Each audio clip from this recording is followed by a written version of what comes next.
Hello all. Welcome back to a very important session of two-day BFSI Finnovation Conclave organized by APAC News Network. This session is all about digital payments and challenges and opportunities of the sector. And for this session, we have eminent speakers with us from the digital payment ecosystem of India. We have with us Mr. Jagdish Narayanan, CIO, Reliance Jio Payments Bank. We welcome Jagdish. Thank you so much for joining us. We have with us Mr. Ashish Tewari, SVP and Head of Engineering, Niyo Solutions. We welcome Mr. Ashish. Thank you so much for joining us today. We have with us Mr. Balu Ramachandran, Chief Business Officer, Simpl. We welcome Mr. Balu. Thank you so much for joining us today. We Thank have you. with us Mr. Navaneethan N, Vice President and CISO, and also the Head of IT, Groww. We welcome Mr. Navaneethan. Thank you so much for joining us today. And also we have with us Mr. Ramkumar Venkatesan, SVP Engineering, Cash-Free Payments. We welcome Mr. Ramkumar. Thank you for joining us today. Thank you. Before we start the session, let me give you a perspective of what we are doing for last 2 days. APEC Virtual BFSI Innovation Conclave has been organized keeping in mind the importance of bringing thought leaders, policymakers, digital transformation leaders, along with industry leaders and fintech innovators from the BFSI fraternity so that deliberations can be made on various aspects of leveraging technology and innovation for the BFSI sector. Yesterday, we had the inaugural session in which we saw the presence of Samir Verma, IS Officer, Special Secretary of Finance, Government of UP, who talked about how UP is leveraging technology and innovation from the BFSI sector, UP as a state. Also, we had seen the presence of Amit Saxena, who is the CTO of Reserve Bank of India Innovation Hub, and also Mr. Bhuvan Joshi, he is the Vice President of Enterprise Architect for GST, and that was the inaugural session. It was followed by uh, industry presentation by Devnagari AI along with Preston and Fortinet and others. And also we had panel discussions on banking on the future, impact or digitization in cooperative banks, insurance sector, also a session on cryptocurrency and blockchain impact for the BFSI sector. And today, since morning, we already had three sessions. The first session was on transforming security for business agility in BFSI. Parallelly, we had another session which talked about transforming power of automation and AI in BFSI. And then we had two sessions on intelligent automation empowering digital transformation of NBFCs and the emergence and growing role of fintechs in the financial landscape. And now we are here for a panel discussion on digital payments, challenges, and opportunities. At the same time, in the parallel hall, we have another session going on changing regulations and how NBFCs are looking at compliances. This is a brief overview of the event which is happening yesterday and today. More than 350 plus attendees have joined till now, and almost 75 plus speakers from the BFSI ecosystem are present of are being part of this conclave. With this, let me start the panel discussion on digital payments and challenges and opportunities. As we all know, let me start the panel by taking you all back in 2015 when Nandan Nilekani was giving a presentation in Mumbai. He said the WhatsApp moment of finance has come, referring to the smartphones. And now in 2022, we all can see the pervasive power of digital payments, mobile phone, and how transformation is happening fast. So let me put a question to Mr. Jagdish Narayanan. Jagdish, how are the digital payments adapting to the financial interactions, especially in the post-pandemic world order? Your thoughts on that? Thank you. Thank you for having me on this panel. I'm very happy to be a part of this session. Thank you very much to everyone and the APAC News Network. So now in the digital payments have always been an integral part of all financial services. Now, what the pandemic has done is to accelerate its adoption, partially by enhancing awareness, by increasing acceptability across the spectrum, and also in some sense by force of necessity, because the access to other means other than digital for a long time were seriously constrained.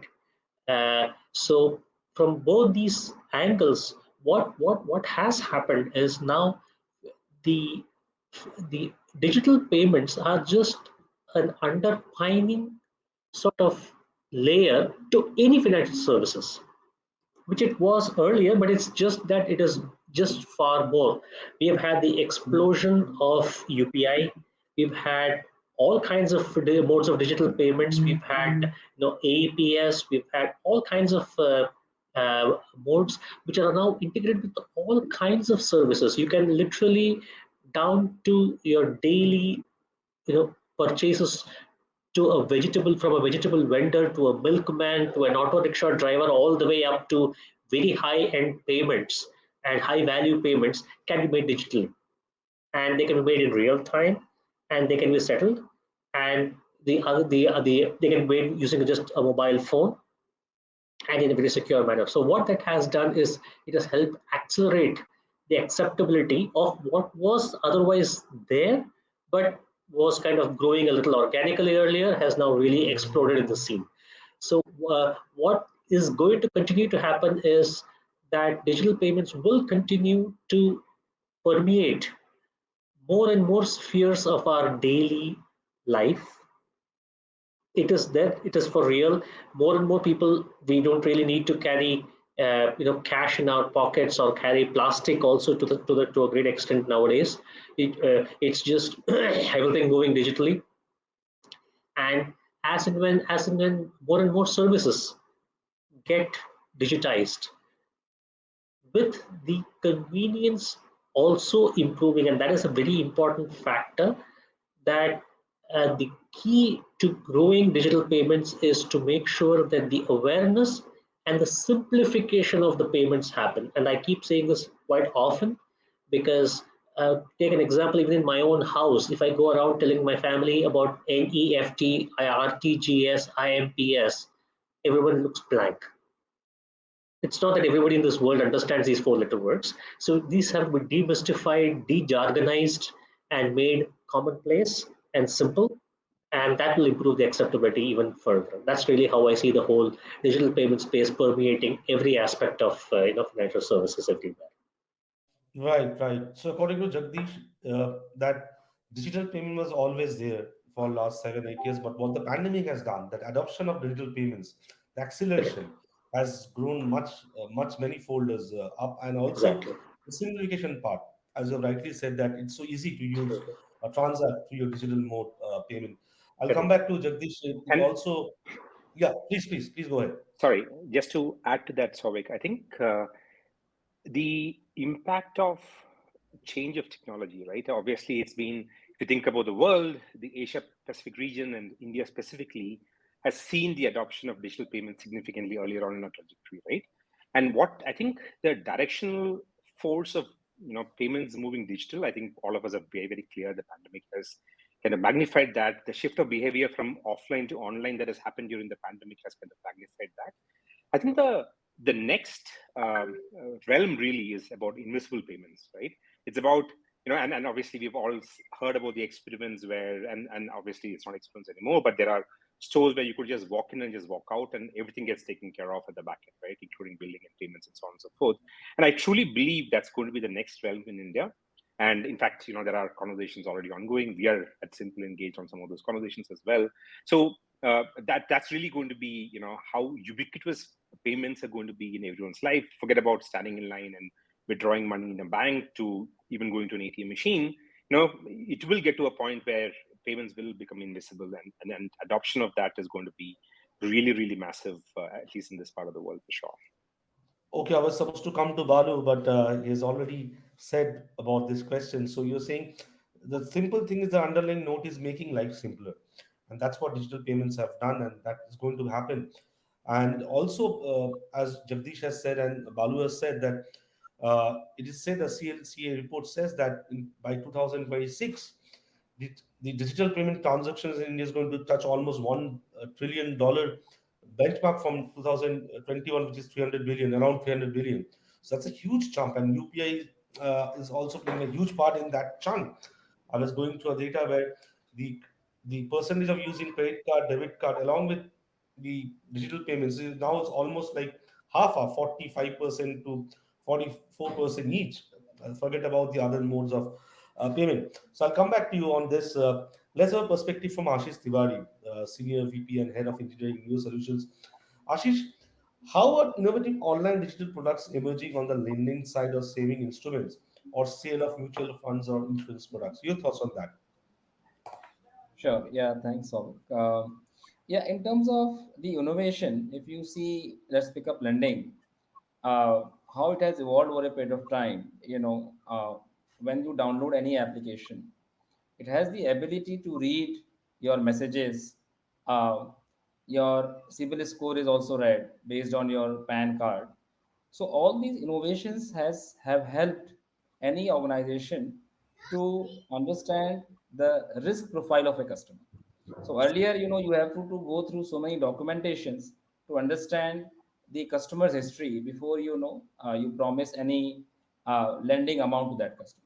But now it has been very easy. There is a way that you can, from his history of messages, you can figure out what all transactions he has done in the past. From his email history, you can understand which all bank accounts this customer has.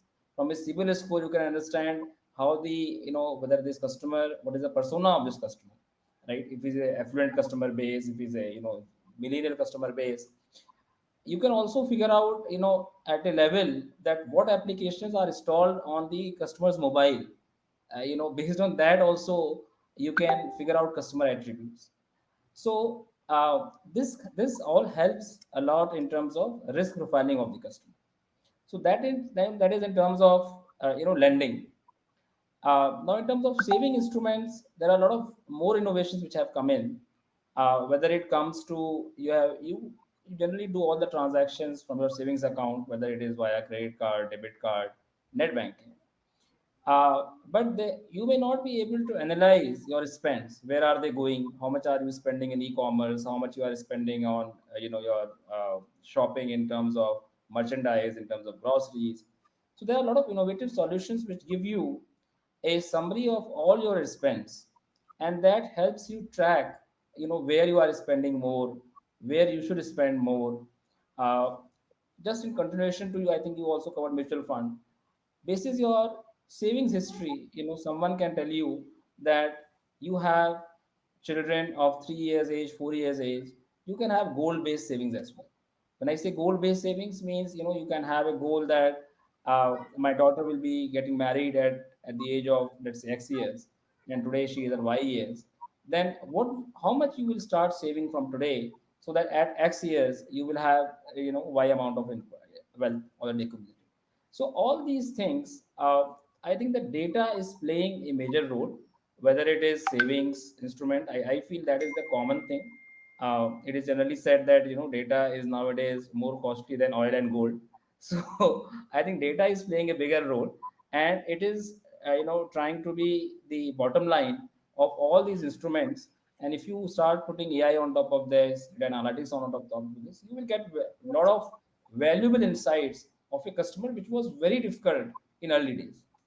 So that's my submission to that. So, Data is playing a very important role, as Ashish has said, and also how technology is helping in the risk profiling of customers. I'll come back to Ashish. Let's have a perspective from Balu Ramachandran, Chief Business Officer of Simpl. Uh, you already have perspective from Balu, but I'll ask you a different question. That with the fraud-related incidents rising, right, Balu, how are the regulators working with the digital payment players to ensure digital safety? Your experience on that? Yeah, I think this is like two sides of the coin, right? As adoption of new modes increase, obviously there are people who are trying to maximize that for personal gain, and we will find maximization of fraud happening as well. Now, I think over the last few years, as well as I think going forward, the fundamental aspects around understanding your consumer, making sure that you have all the consumer data and records, etc., and validate that the consumer who says that, hey, for instance, a consumer who's saying that this person is Balu is actually Balu, and so on and so forth, right? So there's been, obviously, all of us know about the KYC norms, e-KYC norms, video KYC norms, and so on and so forth that's coming through. And the regulators are actually very, very actively working with the ecosystem to make sure that the technology is leveraged to the best extent possible to make sure that we are able to be on top of this, right? And I think the next level of that is everything that comes around enablement of sharing of data in the ecosystem, right? There are already licensing that's coming out to enable some of these to happen, and what then will happen is that as the ecosystem of players within the space, be it banks, be it financial entities, be it the credit bureaus, be it NBFCs operating, be it people such as Simpl operating, be in PL and other modes, all of that coming together to share data on good actors and most importantly on bad actors within the environment is really going to be enabling us to kind of tackle this, right? And what we are doing is working with all the ecosystem players as well as with the regulators to make sure that the framework is kind of defined such that such data sharing is possible and we are able to weed out fraud within the ecosystem, right? And that's important. The other aspect of this is, I think, the adoption of technology to enable, and we spoke about how that's coming in KYC, but adoption of technology, using machine learning, using AI on top of machine learning to make sure that signals are caught. And Ashish spoke about how you use signals to underwrite a user, right? Likewise, there are signals that can be used to underwrite fraud or uncover fraud as well, right? And that's the other important layer that I think it's important for industry to adopt and take note on to enable fraud to be kind of caught at its infancy as well. The reality is that, hey, as I said, it is two sides of the coin. You have to operate within that, but how do we be smarter and sharper is really where the proof of the pudding is going to be.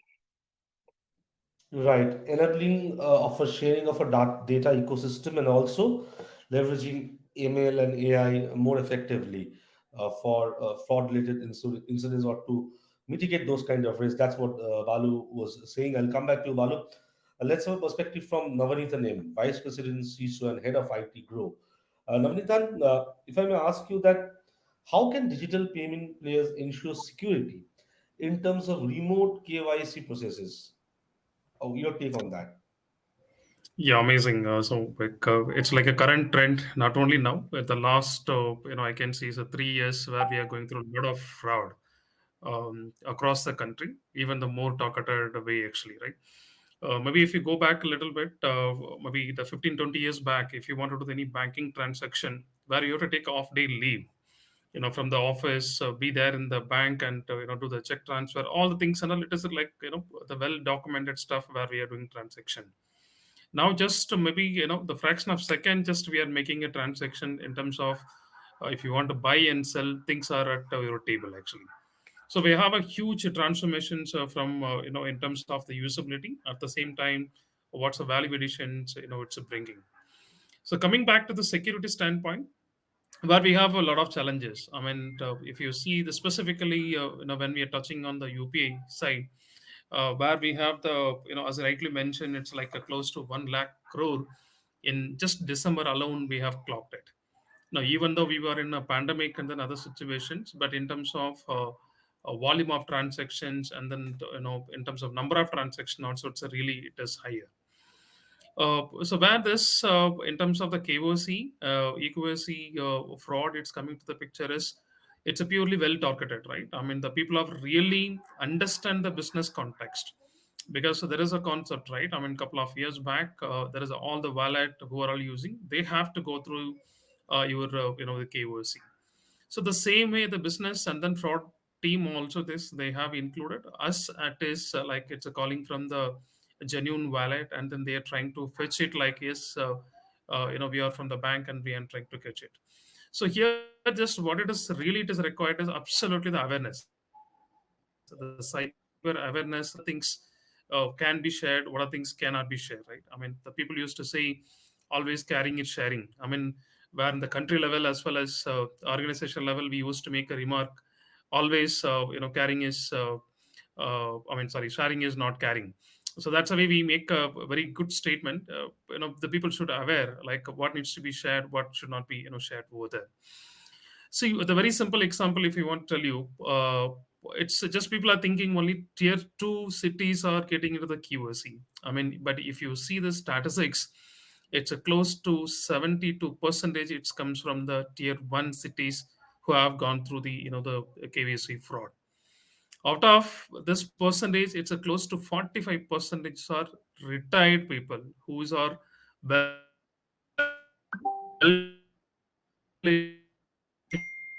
educated and then as well educated and then folks, or maybe the early stage before 20 who are all using that mobile actually. So the problem is no the way you talk. I mean, just of course where we have a recorder and then demonstrated in a couple of forums also. They don't give any doubt of place. The way you get a confidence of call, it's more than the genuine bank. Even though just we have instructed, like just we are recording, we are going for the the police this is just absolutely, this is my address, this is what it is, we do the verification.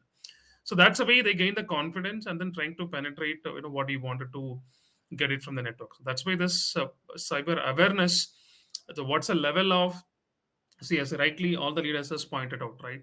It's like a three things where digital economy is boomed up. One is the demonetizations, which helps a lot really where the financial crisis, where the people started to use in terms of supply and demand, both the places. They, even the tender coconut guy, right? He started to accept wallet money. So that's why its usability is already reached. It's not only on the mall, not only on the biggest store, right? All the bottom guys where I'm day to day doing a transaction, he started to accept a digital money. So that's the way it's very convenient for me to make a, the transaction from end to end, right? That's the way the complete demonetizations brought to one level of digital transaction, specifically on the banking sector. Second one is a pandemic. So you want to buy the things, right? I mean, specifically if you want to talk about Amazon and then Flipkart, they have put a thumb rule itself, saying that we don't accept cash. It's absolutely, you have to make a, because we are not sure, right, how the transmission of disease, all the things it is, getting transferred. So they have put a declaration self, we cannot. So that itself was a lot. As well as we also get scared, saying that like how we are going to, make it up, how we are going to make it a secure transaction. That's the second one. And third one is in terms of the acceptance, right? The usability. If you see this globally, close to 2 billion the users who does not have the bank account, but they are doing the banking transaction through maybe some other way, through the relatives, through the relative, through the organization. It's not just only just I'm talking about globally, because of the reason is three reasons. One is it's a documentation. Really, they don't have enough documented to prove that, to create a document. Second one is a lack of knowledge, and third one is easy of usage. Like in terms of the third point is the one it is hitting bigger way in India. So where I was in a the payment gateway, the people will this expectation is just one click, I want to make the payment. Whether you feed a credit card, debit card, that's the second story. The usability, just if you want to add to cart next time, just the next click, I should make the payment. So that's why usability, number of clicks, it should be minimized in the product. That's what it is expected by the consumer, and that's what from the business side, they wanted to sell it.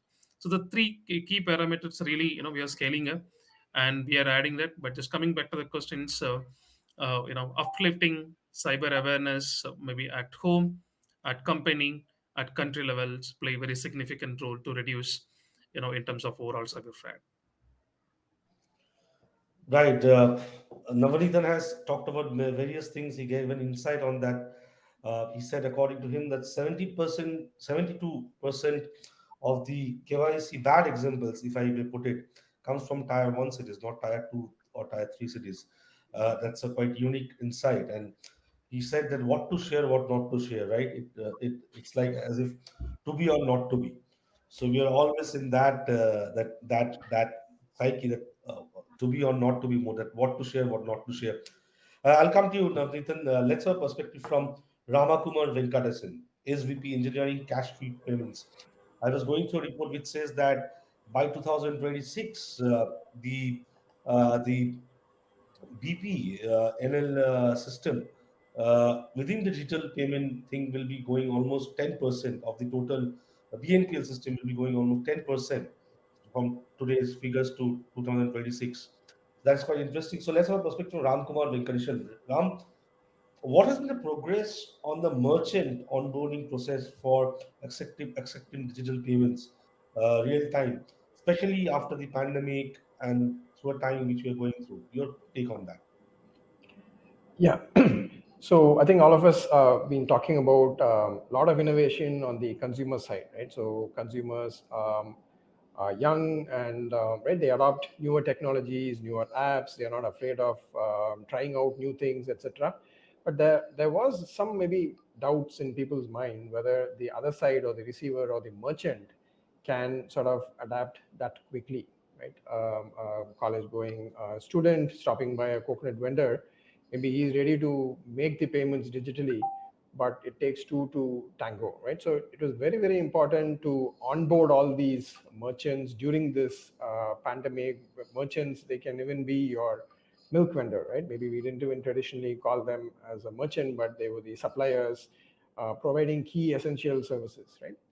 So the drastic innovation had to happen there, and I think we had that discussion about how eKYC and video KYC, etc., is also helping accelerate all these onboarding processes, right? So we had to really, really, in the past 2 years, onboard hundreds of thousands and millions of merchants to be able to accept payments, not just one form of payment, because the customers now have a lot of choice, from wallets to if they want to do net banking or different types of cards, different types of BNPL, etc. Right? So they had to be able to accept all these kinds of payments. If not, someone else is going to do, and the customer would go to the merchant who provides those choices. Right? So here, all these payment service providers have been playing a critical role in accelerating onboarding of merchants.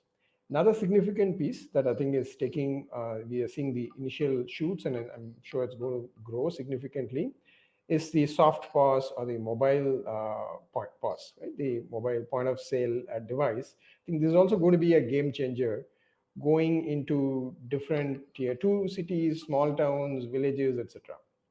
Right? So the spread of the hardware devices, there's a lot of cost involved in setup, installation, as well as service, right? But now everyone has mobile devices. So transforming that mobile device into the point of sale device for the merchant is going to, I think, further accelerate the onboarding of merchants. Another aspect, another innovative products coming out is banking as a service, right? So anything that you can do in a bank, traditionally, you had to go there, do that. There are APIs, there are products available that can be very, very quickly in hours and days be integrated into other apps, right? So if I want to onboard a merchant and I want to get a bank account for him, right? Traditionally, that would have taken a few days to weeks to set up all of that. But using products such as the banking as service things, that can be done also online, followed up by eKYC, and then a quick, maybe a video KYC validating all of that. And without the merchant ever visiting a bank, right? He has a bank account and he has a mobile device where he has a soft POS and he's ready to go, accepting all kinds of payments, right? So I think all these great innovations happening in the past 2 years and going to continue has accelerated merchant onboarding significantly. Right, right. So Ramkumar has talked about various things. Two things is very important, as he said that mobile point of sale devices are going to be the game changer, and also how we can see banking as a service. It brings to me that kind of, it takes me back to 10, 15 years back when you used to have a mobile phone. This long mobile phone, I think it's a Motorola, this big, and see how that mobile phone has transformed. And if you think about POS devices 10 years down the line back, and now if you see, you can see this small POS are there, which can be carried by anybody, any kind of merchant. So that's the transformation which has happened. Thanks, Ram, for sharing your thoughts. Let's have a perspective from Jagdish. Jagdish, and I think this question I can ask to all of you.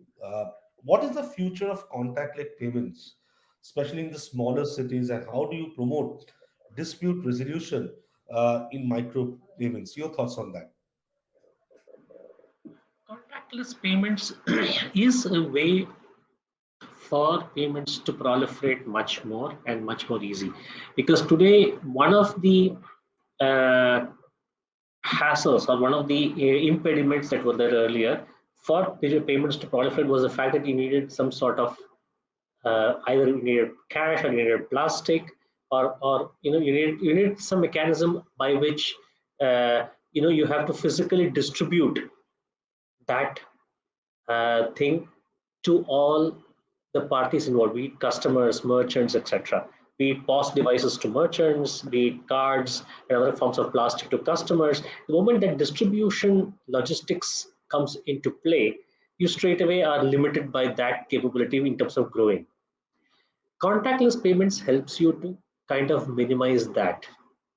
Now you can literally tokenize your cards on a phone, right? So you don't have to carry plastic anymore. You can the phone itself becomes a card, and you can actually show up the phone on the POS devices like you tap the card on the POS device. Right? Similarly, even more device-free mechanisms like AEPS, right? I mean, that's again physical cash, but still, you don't even need an ATM card. You don't need nothing. You just need your fingers, and then you can actually do your transaction. So the more and more we go device-free and plastic-free, and and in the contactless mode is when the digital can expand, can grow that much faster. Now, coming to dispute resolution mechanisms, etc., they are getting better and defined for each of the products that we have, be it UPI, be it APS, be it the reconciliation and settlement mechanisms, the non-repudiation rules and regulations around it, the online real-time refund, it's called UDIR, where the refunds are expected to be done where they are legitimate within a well-defined TAT by the issuer, and if that is not done, then the issuer is liable to pay a penalty on that. So those regulations are also in place for certain products. So what that guarantees is that as these go deeper, you can use these modes of payment. The intention of making them more and more online real time is that go ahead, use digital mode of payment. If there is a problem, it will be resolved in real time. You don't have to wait for days, weeks, months for the problem to get resolved, as it was not long back ago. So that online dispute resolution mechanism, the UDIR, etc., is now pretty much in place for almost all the products. Even simple transfers, even if you just do a simple NEFT IMPS transfer, and if that transfer has to be sort of returned or rejected because of some mistake in the transfer, then there is a TAT that has to be adhered to. That it has to be done within the next 2 hours. If it is not, then you have pay penal interest on that transaction. So these kind of rules and regulations are coming into place, and they're really getting even tighter by the minute. So that it ensures that all the parties, be it the customer, be it the merchant, all the parties in the ecosystem are quite well protected, and it's not as if frauds can go undetected and unresolved for very long periods of time. So that's really where we're heading towards. Right, right. Ashish, your thoughts on that? Yeah.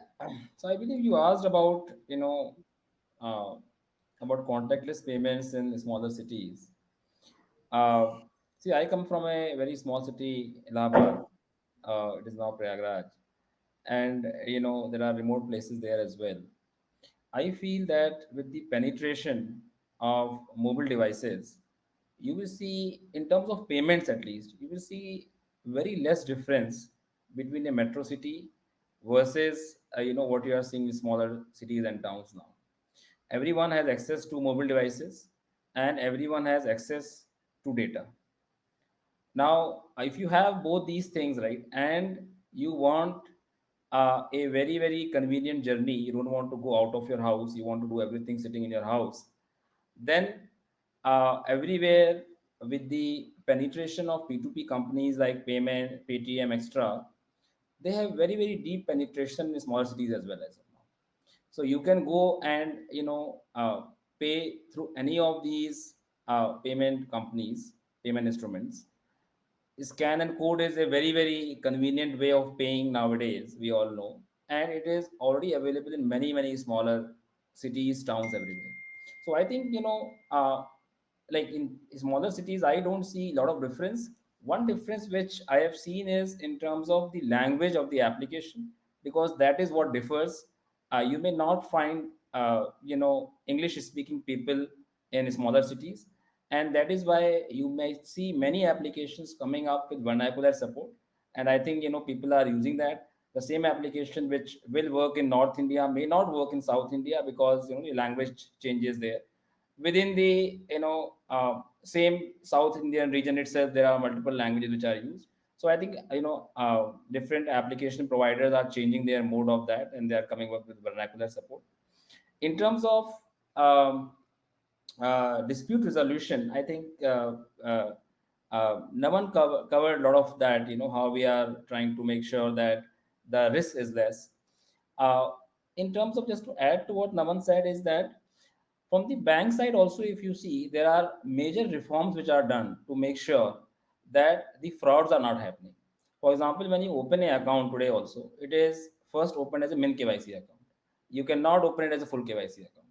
Then that min KYC account, if that lies for 12 months, it is automatically closed. So a lot of measures are taken by RBI itself, and many applications, they do location checking from which place you are transacting.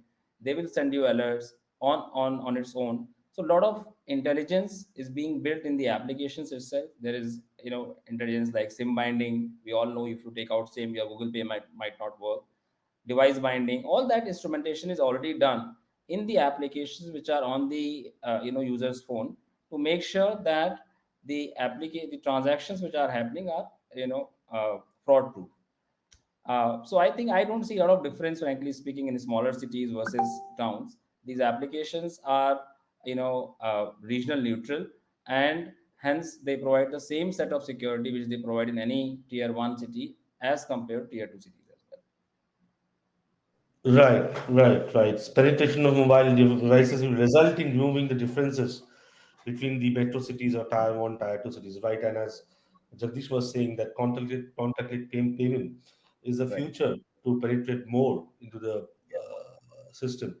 Balu, your Souvik, thoughts on how digital payments can actually help in financial inclusion?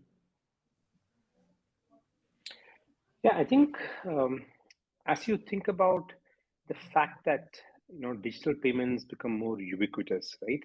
It becomes almost natural that you need to be into the financial system to have the benefits of that, right? Today, when we spoke about earlier, and multiple people on this call have spoken about the fact that, hey, today even merchants, be it small merchants, be it the tender coconut merchant, and so on and so forth, are able to accept digital payments. And at the back end of that, what that means is that they have a bank account linked to that to enable that acceptance of payments to happen, right? And that's really the way that and if you were to dial back a few years, and if you're expecting the tender coconut merchant to have a bank account, that is probably unlikely, right? They would have transacted in cash, and they were pretty much outside the financial ecosystem from that manner to speak, right? And that's really where this is going, right? As we think about ubiquity of identity, Aadhaar has come in. As we think about ubiquity of the need of being digital, I think the inclusion becomes automatic, because you are forced to be more and more aware of what the network, the benefits of the network are very clear to you, and hence you're forced to be included into the network to enable you to partake of the benefits of that. And whether you are a consumer, or whether you are a merchant, whether you are an SME, or even a laborer, right? Be it any strata of the society, and regardless of the kind of work that you do, it becomes mandatory. Whereas in the earlier scheme of things, cash would you can just accept cash, and you don't have to be part of the ecosystem, and you could be nameless and faceless, right? And that's really how I think the world is moving. That's really how I think the penetration of inclusion within the Indian ecosystem is moving as well. And the beauty of that is that it is actually being led by customer demand. It is everyone at the end of the value chain saying that, hey, I need to be on it, as opposed to someone mandating that you need to be on it. And that's where the real difference is, right? The pull based ecosystems is really we've seen the benefit of pull based ecosystems in multiple strata across adoption of technology, and I think this is the other one that's going to happen as well. You're saying it's Souvik, almost like yeah, please. yeah, just one point, just in addition to the Balu, the mention.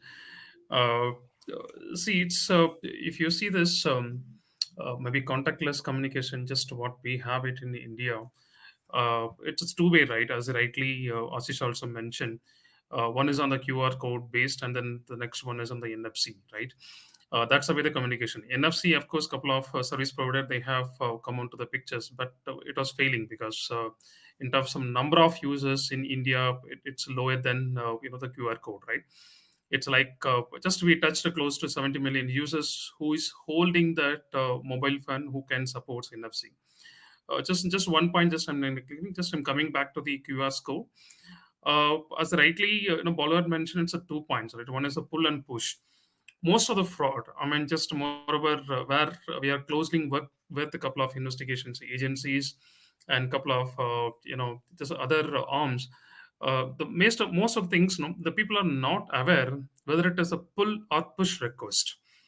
That's the way the fraud is happening, right? I mean, it looks like the pull, but it's a problem is it's coming to take out the money from just your account.